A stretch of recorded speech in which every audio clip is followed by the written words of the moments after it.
Hello and welcome to another episode of the Full Force Weekly, brought to you by GeneralsJoes Reborn.com with me, Christopher McLeod AKA Diagnostik80. For today's episode, I am joined by the awesome Patrick Notpicard Stewart. In this regular video series, we round up all the week's news in the world of G.I. Joe. It's Full Force Weekly. It's just us two today, Pat. Yeah, just us. That's okay. Justin had to bow out, unfortunately, for this one. It's all right.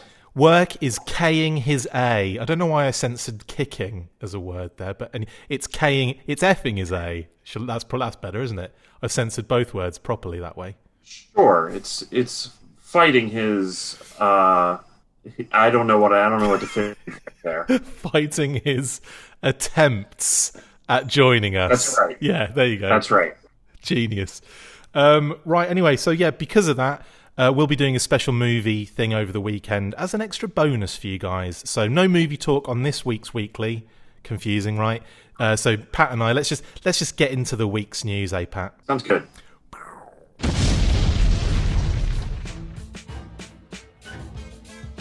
In classified novel news, last weekend HISSTANK unearthed information about a G.I. Joe classified novel series coming in August, written by John Scovron, famous for a number of young adult fantasy novels and illustrated by Phil Noto, the artist behind that gorgeous Scarlet classified box art, amongst many other things.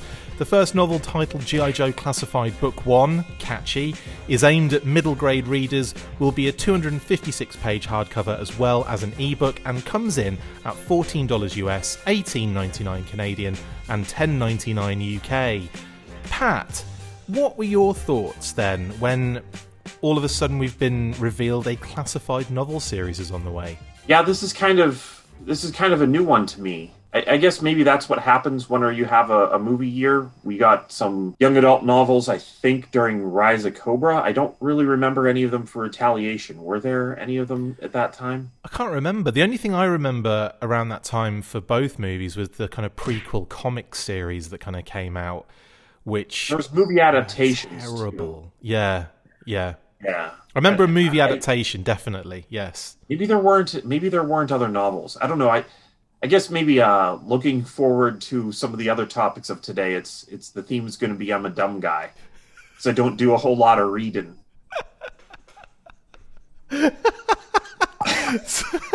Well, what I will say though is I'm really excited to get a bit more media based on classified, because that's something that like we've had a video game attached to the toy line. Now we're getting young adult novels. You kind of assume a comic series will be coming as well, right? It kind of feels that way, doesn't it? That they're creating this whole brand new G.I. Joe world, and that all this stuff kind of needs to come together. I'd love to have somebody else read these and tell me whether or not they're good, worth my time. I really don't do whole lot of sitting down and reading. Reading's one of those things that's impossible to multitask and read. Yeah. And I just don't find the time. Yeah, it's difficult. I'm not going to lie. Like, I'm not exactly going to get these. I'm probably going to buy the books, but I'm probably not going to be like zip through them. It's just, yeah, you're right. Time is a huge factor with that. If they ever do audiobooks, damn, that'd be great. I'd be just, instead of or like music or podcasts I listen to, if I'm doing stuff that isn't editing based, I would love to just have those kind of telling me what was going on. Yeah, so you can add me to the dumb guy list on that one. But in terms of the actual novels, it probably would have been good to have Justin on today to talk about that, being an author, and we kind of trying to get him on like a classified novel would be great. But I mean, it is a positive move, isn't it, in the kind of classified realm? For sure. I think that reaching people with G.I. Joe in any way possible is a good thing. And it almost does, even though if I don't read it, it does kind of put you back in that feeling of the 80s where G.I. Joe was just everywhere, on cards, on stickers. Like, if you wanted something and you wanted it to be G.I. Joe, you could find it. And this is one more step into having G.I. Joe be everywhere. I love those old vintage storybooks that had like Earl Norham art in them, and I'm excited to see Phil's work on this, because Phil Noto, who's an amazing artist, he's done some great stuff for G.I. Joe, including that Scarlet box art, which is just delightful. Are you looking forward to seeing what he comes up with in terms of, like, fleshing out this new universe, but in an artistic way? Yeah, I think that the Scarlet art is still my favorite box art, actually, from Gorgeous. G.I. Joe. There's some of the stuff for the movie was really, really good, but Yeah, that Akiko. Oh, many times before, I enjoy the fact that I get a little bit of backstory on Scarlet through that art, and I think that makes him a great choice. absolutely. So yeah, I mean that's another thing to look forward to, is the artwork that's going to be involved in this. It's obviously not going to be kind of a graphic novel. I imagine it's going to be sporadic images throughout and stuff, but still, I'm really excited to see what he kind of comes up with in the books. And also, like I said, go on. Yeah. So you're saying for me that it'll be okay if I'm not actually reading because there are pictures. Yeah, that's what I'm saying. You can just look at the pictures, Pat. You don't have to read it anymore. But no, that's true. Like I think it's going to help flesh out this universe, and also something else that you I kind of expect to happen at some point, based on the fact that, according to E1 and Hasbro, they've got 60-something plus projects in development, in animated, in film, and so on and so forth, live action and animated. So there could be a classified animated series on the cards as well, couldn't there? That's really digging into a brand new big topic, and let's hope. G.I. Joe could definitely use a cartoon. It's good that there's going to be the Lady J TV series as well. If that and a cartoon at the same time, that'd be pretty amazing. Oh God, fingers crossed.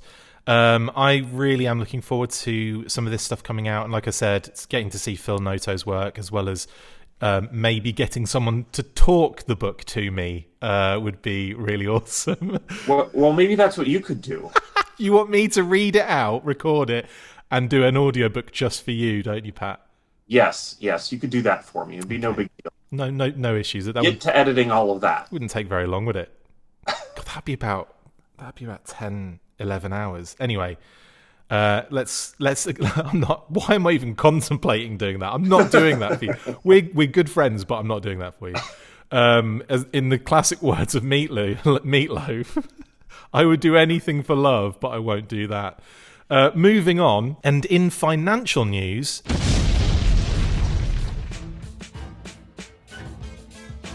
Little bit of a weird story coming up now, but Hasbro had their first quarter financial conference call earlier in the week, which highlighted a very interesting comment by CEO Brian Goldner. It looks as though Hasbro will be dipping in their toe into the NFT market.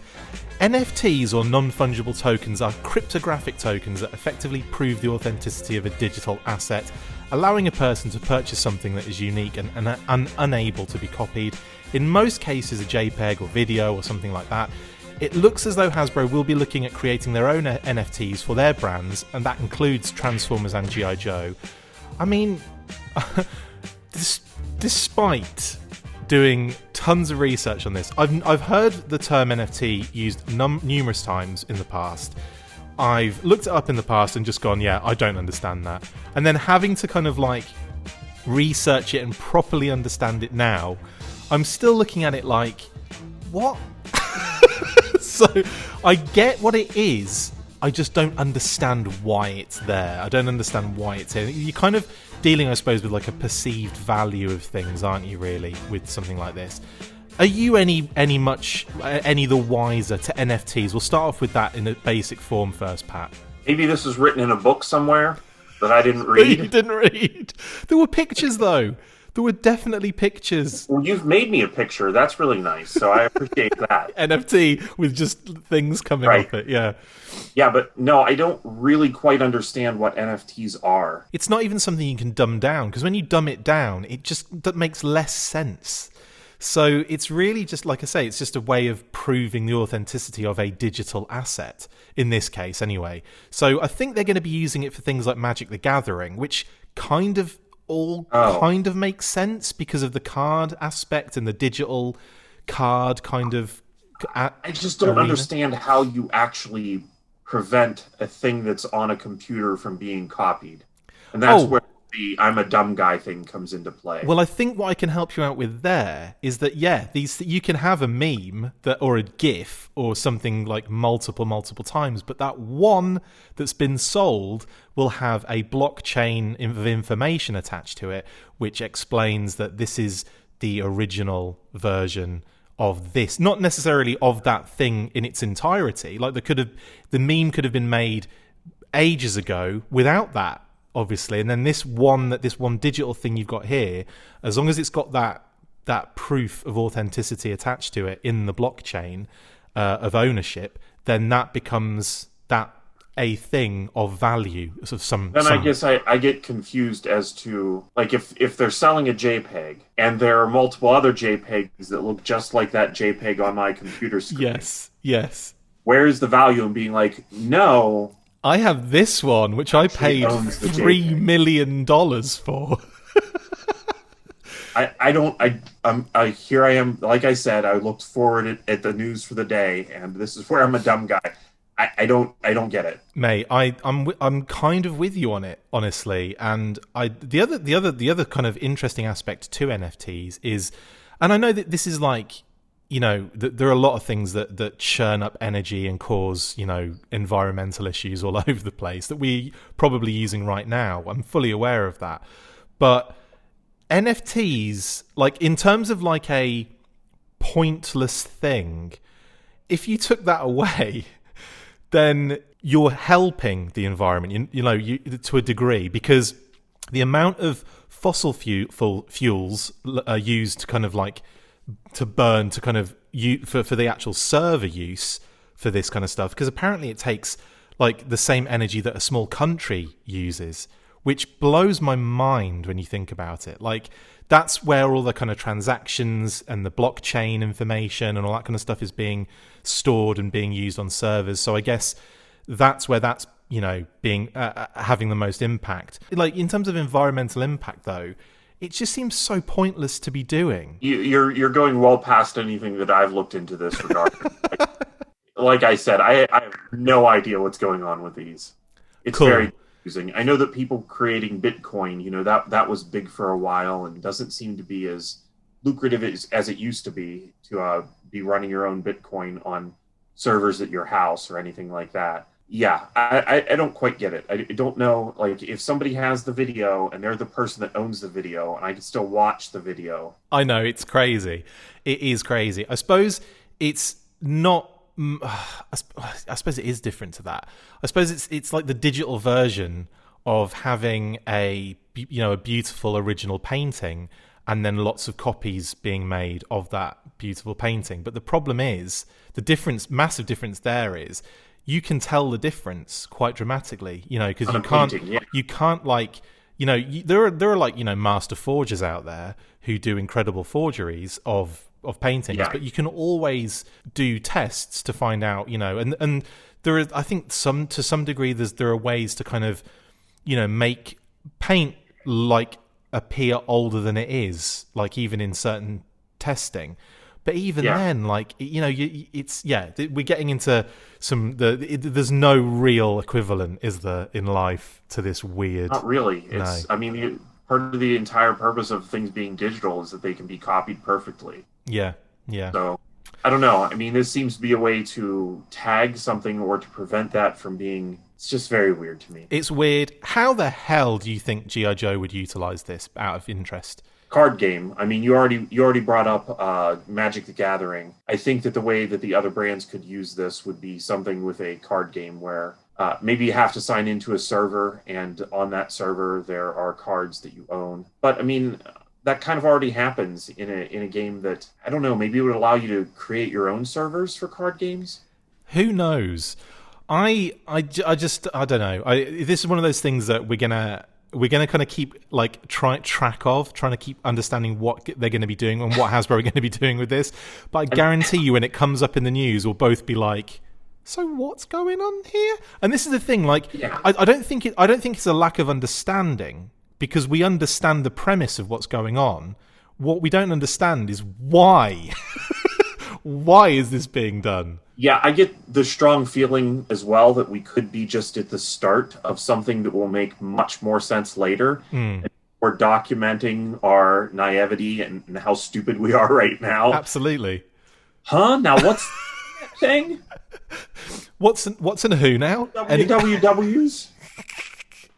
This is the moment in the weekly. This is the moment in doing this podcast where I've gone, I'm too old for this now. I'm too old for this game.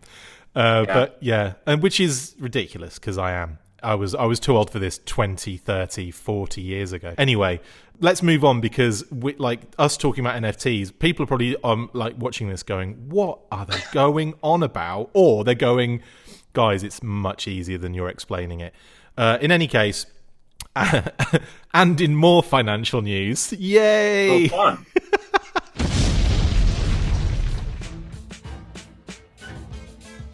Something else that came out of the first quarter financial Hasbro conference call was the news that they will be increasing their toy prices in the second half of the year due to the rising costs of raw materials and massive transportation costs courtesy of the global pandemic. Hasbro CFO Deborah Thomas explained that freight and input cost increases have become more pronounced over the past several months, and we have plans in place to mitigate those costs, including price increases for the second half of the year.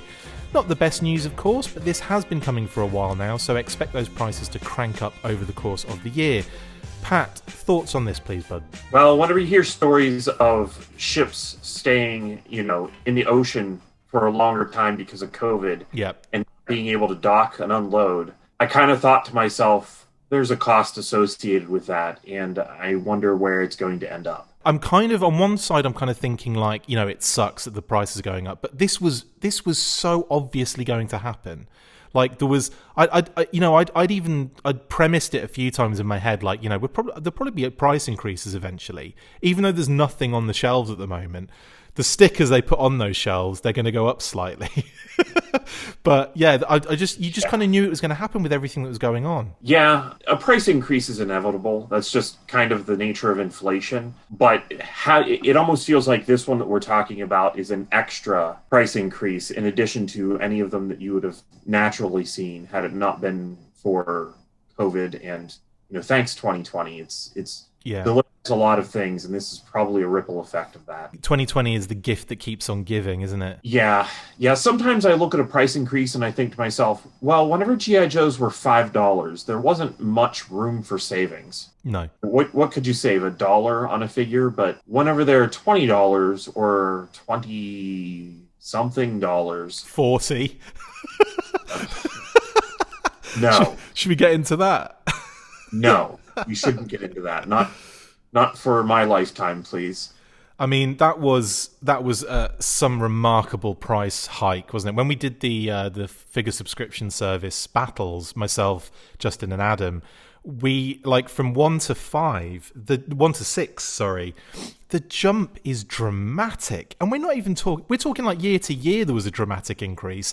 So from FSS 1 to FSS 5, it is gargantuan, and I'm not even considering what it was at, what it ended up at with the final 12, because I ended up not picking up a few things because it was just just too much at that point. And that's one of the dangers of price increases. They increase prices too much, people will bail. Yeah. That's one of the things. It makes me think that the other things on the shelves are also going to increase in price. But whenever you see classified increase in price, in my mind, that's where the market becomes a little more obvious that it's going to be there for a cheaper made, lower cost item that a kid can just pick up. So we'll probably see more of those super cheap kind of things being made, not maybe 5 POA, like those Titan heroes, kind of. Yeah. That's where the market for those came about. It's that a standard GI Joe used to be $5, $6, $7.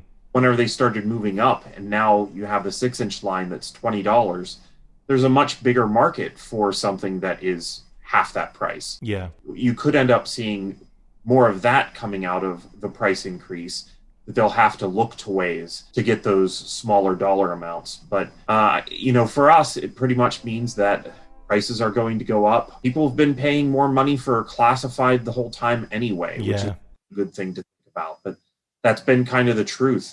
If I see a $25 classified figure on the shelf, that's probably going to be less than what I've paid on average for classified so far. It's so true.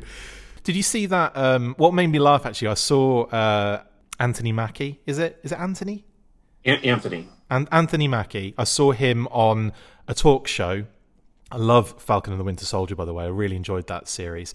But he had the talk show host was showing him his action figure for the first time, and it was the Titan series one, which made me laugh. I'm kind of like, they'd revealed like the Marvel Legends one and everything, and I think this screamed to me as one of those moments where the producers are like, use the bigger one because that can be seen better on television.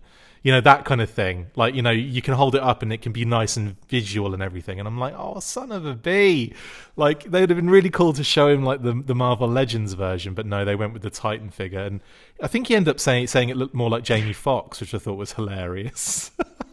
It's a little weird that the Titans sometimes don't have the... I don't really know why they're not sculpted a little bit better. Maybe it's just the style that they're going for. Maybe it's the plastic isn't... It's softer. Yeah. Take that shape that it needs to. So yeah, maybe they should have shown him. I was just looking at the not Hasbro brand, but the Hot Toys Captain America Anthony Mackie, and wow, it like if they would have shown him pictures of that, he'd been like, I don't remember posing for that. I remember that picture. Yeah, I remember. Get this is hilarious. When the Retaliation Bruce Willis General Colton came out. I picked one up, I think, from Nick at In Demand Toys, and I brought it home, took a picture of it, and the amount of comments, because it was a close-up of his face, the amount of comments were like, because I posted that it was a toy, and everyone was like, no, I thought that was a picture of Bruce Willis. I just thought you literally took a picture of his face, or posted an image of, from a photo shoot of him. Like, those figures are that bloody good, aren't they? They really are. Yeah, I still haven't bought any of those. It's just a matter of the budget, Yeah, I think that was the only Retaliation one I picked up in the end, because I didn't pass on Snake Eyes and Storm Shadow. I just never got an opportunity to pick them up. And the Rock, I don't think I had an opportunity to get that. So the only one I've got is Colton. But man, amazing. In any case, let's move on from the miserable financial aspect of the situation, and on to like the last story of the week, and a very positive one actually for the Joe brand in general.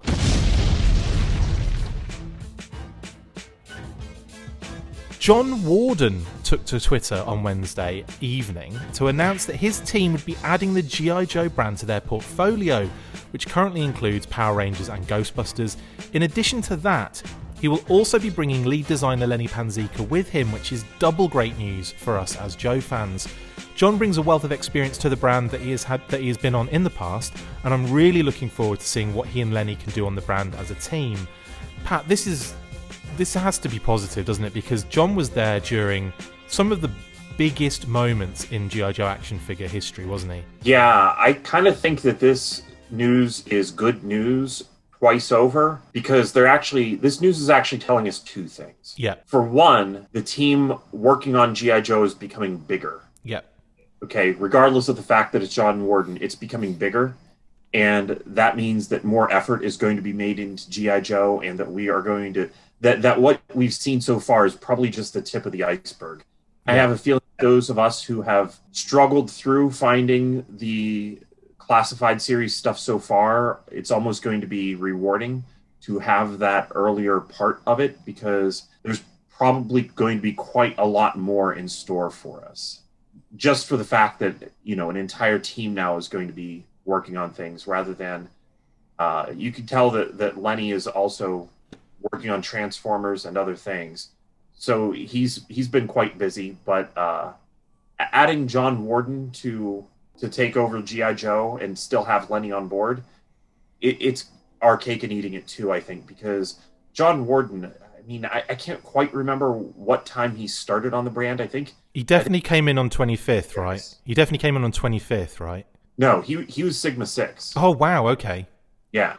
And, maybe I'm wrong about that. No, you might be right, actually. I'm just, in my head, I had him basically for most of the modern era. Yeah. No, he may have been gone and then back again at some point between Sigma 6 and 25th.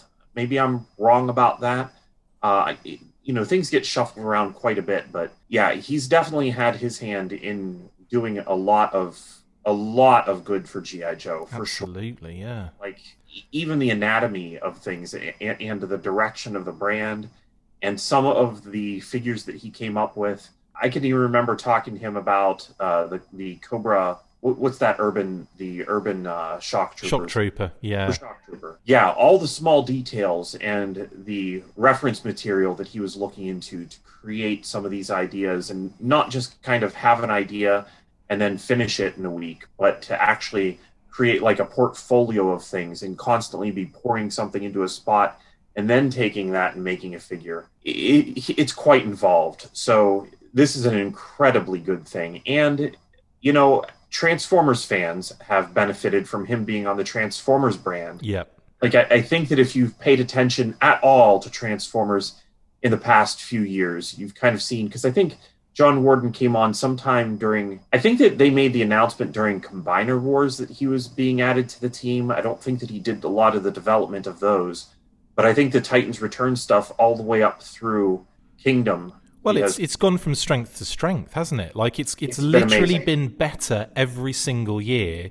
and improved upon, and you know, fans have been treated to some absolutely beautiful product and some really nice kind of like, you know, homages from like multiple generations of the brand. So yeah, he's definitely one of those people like you feel like there's a real strong kind of connection with him and the brands that he's on. Like he was moved on to Power Rangers, wasn't he? Kind of like when they've got the Power Rangers license, but you could tell that him moving over there was just good for the brand, because since then they've just been, you know, the cool stuff that's come out of the Lightning collection is just astonishing, and all the stuff that comes out of that brand as well. Like I'm interested in it, and I was never even a big fan of Power Rangers before.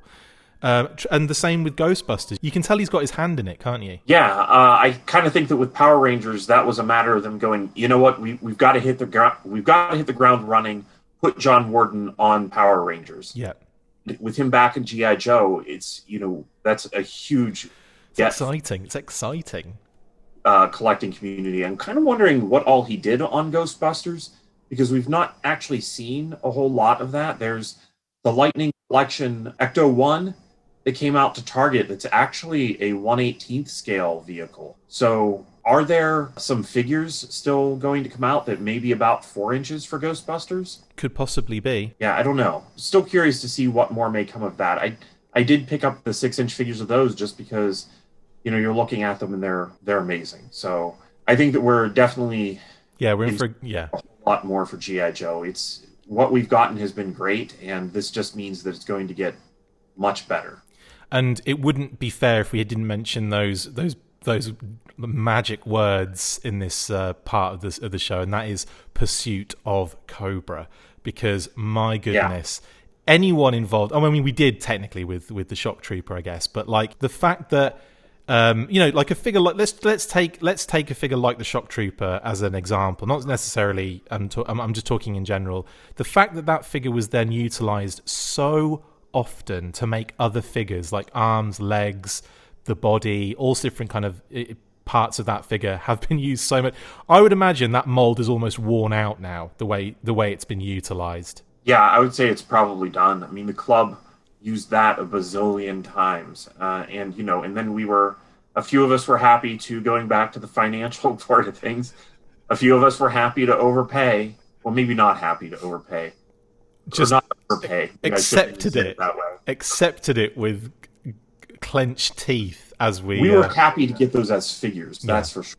Definitely. But yeah, I'm really curious to see what all he does for G.I. Joe. We could be in for some really amazing stuff. I kind of am wondering, you know, is there going to be any kind of articulation enhancement? Is there going to be more stuff done with the faces? Is there going to be additional accessories? Like, what's going to go? Where are we going to go with this? I'd still like to see Nerf accessories. Those are some things that I really enjoyed. But who knows? He could be pulling from all kinds of sources. I'm really curious to see what happens. Same. Anyway, congratulations to to John and to Lenny. For John in getting the Joe brand. Congratulations for us, actually. Thanks. I was just going to say congratulations to us. Congratulations to us for getting John Warden and keeping Lenny as well, because I've been loving the classified designs, and I think Lenny's an absolute genius when it comes to that stuff. So I'm really glad that he's staying on the brand as well. Yeah, I really love seeing Lenny whenever we get those Hasbro Fan First Fridays and anything else that we get with that. I really love seeing him talk about the brand, and all the stuff that he's put into it has been great. So it's like we're getting two greats together, and I'm curious to see what happens. Absolutely. Well, that brings us then to the end of the news this week. Let's shift on over to shout-outs, buddy.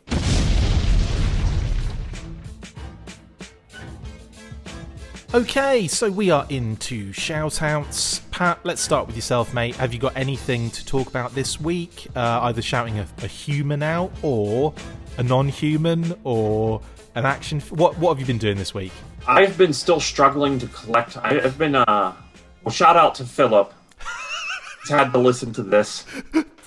He's had to listen to me complain about this. I've been struggling to complete my Transformers Generation 1 collection for quite a long time. So you said shout-outs to not humans. Shout-outs to the last, 5 Transformers that I need. It is so frustrating trying to complete that line. I thought that I was going to be done. Seriously, in 2019, at the beginning of 2019, I was like, I should probably finish this year. It's no big deal. There's 15 of them left.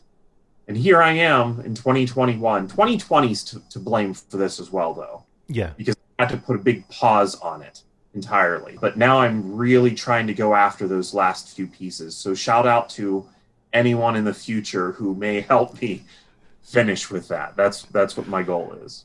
Do you want me to list all of the figures you need? No, I won't go that blatant with my want list. Because watch all the prices go up as soon as you do that. Right, exactly. And I think anyone who's completed their Transformers Generation 1 collection can probably go, it's probably, and then just list off 5 of them. And I'd be like, yep, that's one of them. Because these last few, it's everybody has this same last few. It's crazy. Is it loose or carded? I'm just doing loose. My goal was to go for, really what I want is all of the Generation 1 globally. That's what I would love. Well, maybe not some of the South American stuff, just because there are so many recolors of so many mini-bots, and I definitely can't afford all of those. Those things are crazy rare. But I would like to have all the European and the Japanese stuff. And, I've gotten a little bit of a start on that, but first I'm just focusing on the United States, where I am, and it's very difficult. I can imagine. Good luck in your hunting for the rest of those figures, by the way. Thank you. Any other shout-outs? No, I think that's it. I'm shouting out to my own greed, and then a shout-out to Philip. As always, big shout-out to my greed as well. But as always, big shout-out to all the family and to my wonderful wife, Kate. Love you all. And she just turned around and looked at me and did the whole, aww thing. That she can hear me doing this the entire time. Kate unfortunately has to be silent during these recordings because we're in the same one. It's a beautiful apartment, but it's just we're literally next to each other the whole time. So she has to put up with this recording. So big shout out to you, honey, for having to sit there, keep the dogs busy or asleep. That's and a big shout out to Max and Phoebes as well. Love you guys. So to Brian Sauer, who continues to create some amazing graphics for us, and for getting me a few Marvel Legends. Yes, he managed to send me Tony Stark, the AI version, and Shang-Chi from the new movie BAF Build-A-Figure Wave. He also made these awesome Full Force G-Force stickers to commemorate the panel that Pat and I actually did for Assembly Required Mass Online Rally last year. Patrons can expect a new care package very soon because of that as well. So that was actually a lot of fun, wasn't it, Pat, doing that panel? Yeah, that was actually a lot of fun. I look forward to doing Assembly Required each year. Hopefully, we'll be doing it in person this year, but if we did an online one as well, I wouldn't be opposed to that. Well, I believe there are plans in place for possibly both this year. So I can almost certainly say there'll be another Armour, an Assembly Required Mass Online Rally. So that was, again, lots of fun. And even though it nearly killed me in the workload department, now that I have some of the issues ironed out from that previous problem, it should be a lot easier to do. I say that now, and I've probably just shot myself in the foot, haven't I? But anyway, big shout out to Brian and Assembly Required, and of course to you, Pat, for helping with that panel. I keep forgetting as well, actually, to shout out the guys at Talking Joe, Mark, Tim and Jay. I was on a few of their sketchbook episodes a few weeks back, which was a lot of fun. While I'm at it, I'll also give Chief, Ben and S-Jubs a shout out too. Bloody hell, I've had a lot of presenters, including me. They've had more presenters than I think there were G.I. Joe comics. But yeah, anyway, big shout out to you guys. And a big thank you to JoeFan82 for having me on his live stream last weekend. Had a lot of fun chatting all things Joe. And he even made me talk about my entire life history with G.I. Joe collecting as well, which was a lot of fun. So if you've got 2 and a bit hours to spare and you want to hear me talking loads of crap about my life as a G.I. Joe collector, then there'll be a link in the description. I can see a lot of people going, no thanks mate, we have enough of you on these bloody recordings, thank you very much. Also, massive thanks to Hasbro again for yet another incredible care package following FanFest. Yes, they sent me an amazing Fortnite Nerf shotgun, which we've actually bust out and played with already. Marvel Legends Thanos, Power Rangers Lightning Collection Pink Ranger Slayer, Transformers Kingdom RC, Star Wars Retro Moff Gideon, and a freaking G.I. Joe classified Cobra Infantry. I mean, that to me just seems a little too much, really, for, considering I got a mailer box before the show and then this thank you package afterwards. And the box was massive. It was huge. So massive thanks to Hasbro. Lovely for doing that. I really appreciate it. What they're really doing there is they're making me want to buy lots of other lines by sneaking in a Power Rangers figure and sneaking in it's just sneaky marketing is what I think it is. But still, thank you. I appreciate it very much. As we said last week, and as we always say, we stand with the Asian and Pacific Islander communities in saying stop Asian hate, and we'll continue to do so.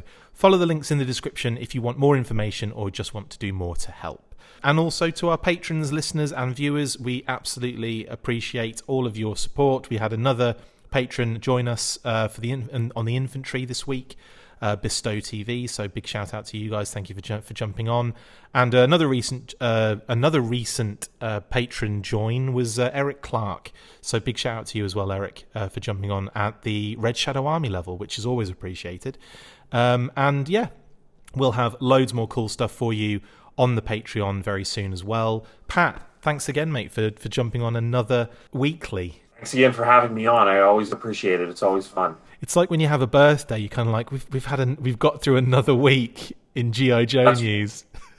That's right. It looks like it was somebody's birthday in the background there for you. Yeah, it was. It was. Yeah, if I just gently move this, you'll see the Happy Birthday T-Rex banner in the background there. That was for our lovely little boy Max. Oh, okay. I wondered whose birthday it was.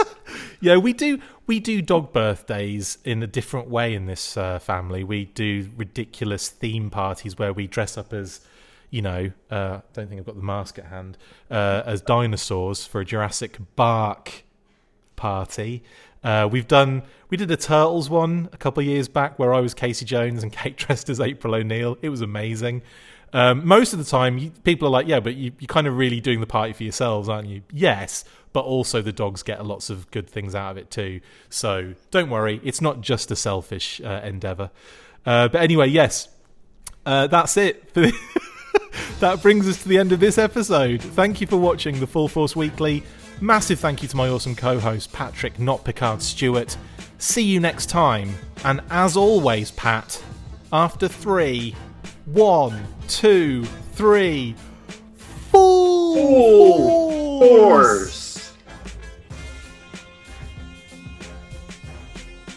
I love that we held the pose there the whole time as well. Are you still holding it? Genius! Brilliant.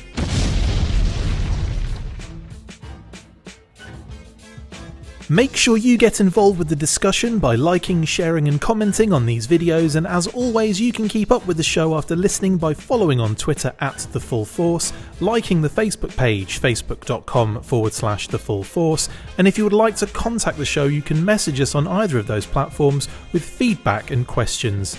We also have a Patreon page, so if you want to show your support for the show, see your name up in lights on these videos, or enjoy exclusive bonus content, then check out patreon.com/The Full Force Podcast, or click the link on any of the posts this podcast appears in. Full Force.